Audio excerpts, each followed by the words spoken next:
Hi, I'm Gary from the Resource Group. When we last spoke, we talked about how you can tell if your software system needs to be replaced. So let's assume you've decided that you want to replace the software system at your company. What does that recipe for success look like? Well, first, I want you to think of this as a journey, and before you leave on any good trip, you want to make sure that you're properly packed.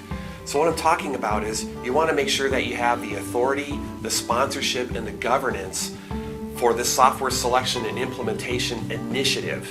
Another thing that you're going to need is to set expectations in terms of the timing and the budget and the resources to get this done. Another thing that you'll need is to identify the stakeholders who need to participate in this project.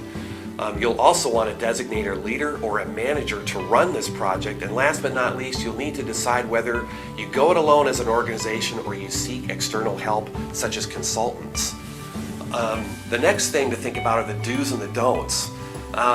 So for starters, don't work in a vacuum. You need to get the whole team involved as you move through the selection and implementation process. Another thing is don't act on a hunch. Oftentimes I've heard that people have selected software merely because they heard something through word of mouth, their neighbor knows a guy, etc. You want to be objective about this. Another thing you want to do is treat this as a project, and I'm talking about a project with a portfolio, a charter, a work plan, and a communication plan. And you also want to expect some changes or standardization in terms of your processes as you move through the selection process.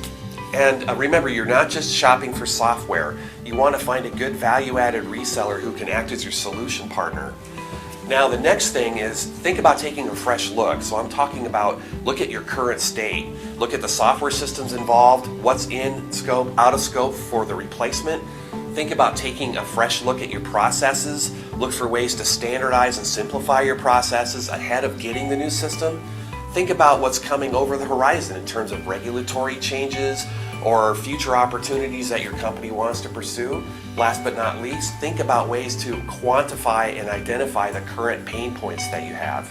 Next thing you want to do is figure out how to maintain momentum as you go through software selection and implementation. And I think the biggest takeaways here are follow your project plan, make adjustments where necessary, hold your people accountable to participate in this project, and communicate. I mean communicate updates to sponsorship, communicate the future vision, and maintain that enthusiasm. And then in our next chapter, we're going to talk a bit more about the finer points of documenting the selection process, conducting market research, and evaluating your options. That's it for today. Thank you.